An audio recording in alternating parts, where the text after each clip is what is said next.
J. Robert Oppenheimer and Louis Strauss. Two American men from different backgrounds, but both had an interest and a respect for the world of physics.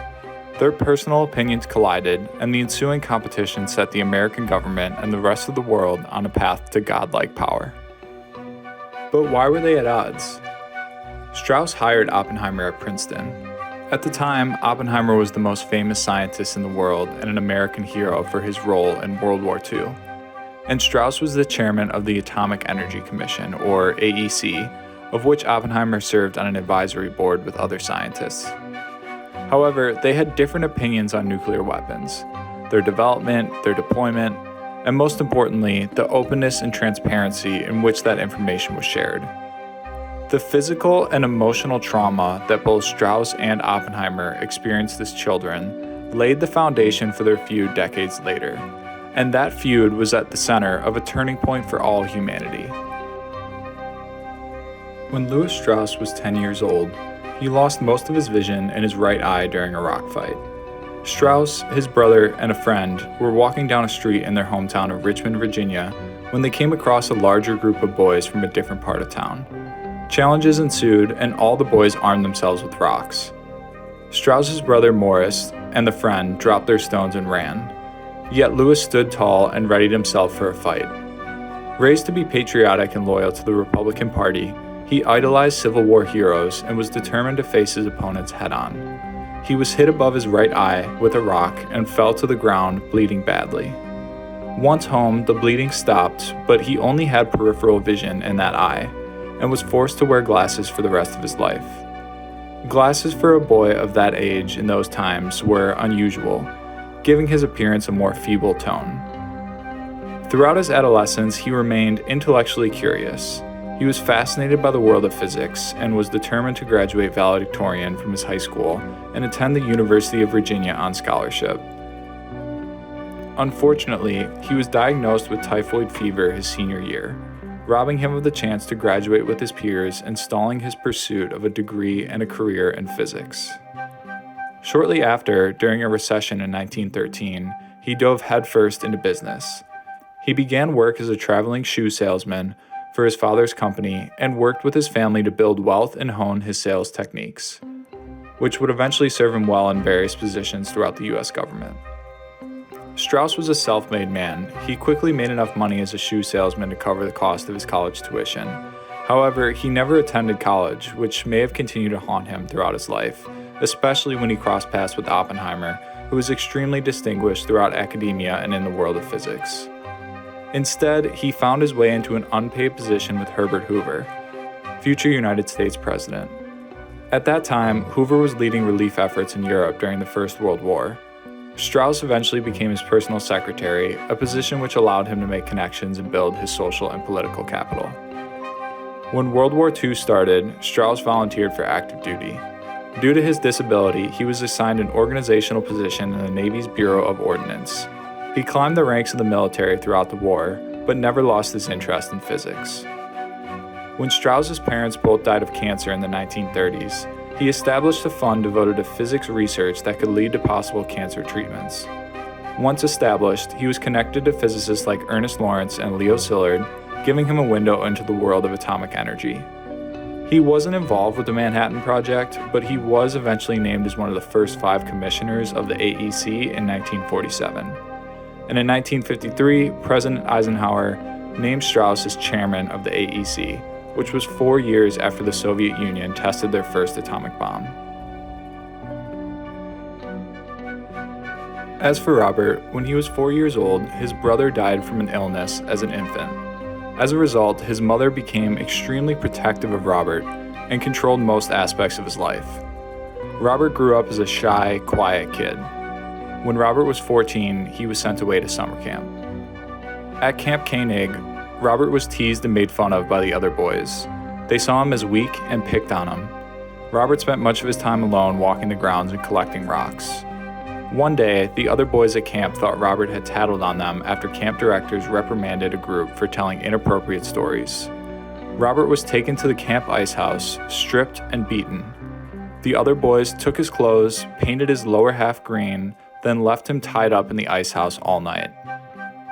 In a remarkable display of stoicism, Robert did not complain or share this with the camp directors. He also stayed at camp throughout the summer. That defiance would reappear later in his life when put on trial for a renewal of his security clearance. Oppenheimer would continue to experience periods of hardship throughout his youth, most notably during college with several bouts of severe depression. But once Oppenheimer built his self-confidence with success at school and periods of introspection spurred on by his interest in existential literature, he hit his stride and started to become the charismatic, world-renowned physicist as he's known today. It's clear that both Strauss and Oppenheimer suffered from loneliness and self-doubt. However, both men entered their young adulthood determined to overcome the hardships of their youth and make a name for themselves in the worlds of science and politics. So why the fight? Strauss was obsessed with Oppenheimer. As we saw in the film, there were a few key moments that fostered irritation and eventually hatred of Oppie, starting with Oppenheimer's subtle dig at Strauss's former career. Louis Strauss was once a lowly shoe salesman. No, just a shoe salesman. Then, quickly after that, when Oppie robbed Strauss of a chance to flex his political acumen and introduce him to Einstein. No need. I've known him for years. And then finally, we see that Robert humiliated Strauss in front of his peers at the isotopes hearing. Electronic components, but more useful than a sandwich. After the war, Strauss wanted to continue atomic research and development of the hydrogen bomb so that Americans could stay ahead of the Soviets in an atomic race. Oppenheimer mostly wanted the opposite: transparency and international control of atomic energy. Oppenheimer knew that hydrogen bombs had no practical military use. They were genocidal weapons. But Strauss wanted to jump headfirst into the nuclear arms race.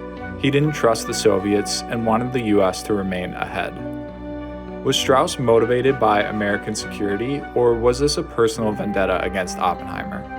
Certainly both, although considering what happened in the lead-up and resolution of Oppenheimer's security clearance trial in 1954, it was clear that there was real hatred between the two men.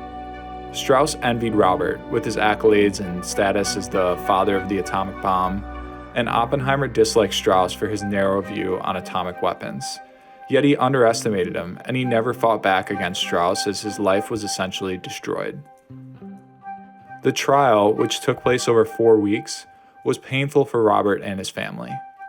The FBI tapped his phones and followed him leading up to the trial and for years afterward. Robert became paranoid and eventually resigned to the tropics, spending months at a time sailing and living in St. Thomas with his family. And when Robert started to oppose the development of the hydrogen bomb, Strauss saw an opportunity to destroy Oppenheimer once and for all. It's alarming to think about how there was a potential to avert a nuclear arms race in the 1950s and put a halt to the development of nuclear weapons, but the feud between two men played a major role in the security and the preservation of all human life. The entire nation watched as the father of the atomic bomb was essentially barred from the government. His opinions and platform were reduced dramatically, effectively and finally handing over the complete ownership of atomic weapons to the US government. Robert wanted more transparency. He wanted the public to know about atomic warheads in existence and in development, but Strauss had other ideas. He was acting with American interests in mind, but what about his bruised ego? When antagonized, Strauss did not back down. He went to great lengths to see Robert defeated, working with the FBI to illegally tap his phones and setting up a kangaroo court. He even worked with the press to sway the public opinion and sent notes to then-President Eisenhower detailing his concerns about Oppenheimer's integrity. And Oppenheimer gave in. He sat there day after day as the trial consumed his life and cemented his greatest fears, that his work at Los Alamos was the start of a larger nuclear arms race with potentially catastrophic consequences. Oppenheimer versus Strauss is a part of one of the greatest stories in human history, one that's still reverberating today.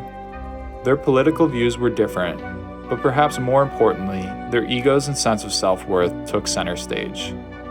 We as humans are programmed to protect ourselves and our worldview. Why did Strauss go on the offensive and Oppenheimer took a more passive approach? We can see from experiences in their childhood that perhaps those decisions and strategies were in place long before the US government detonated the first nuclear bomb. The victory of Strauss and the fall of Oppenheimer led to more research on the hydrogen bomb and officially kicked off the arms race between the Americans and the Soviets. So what do you all think? Share your comments below and subscribe for more film breakdowns in the future.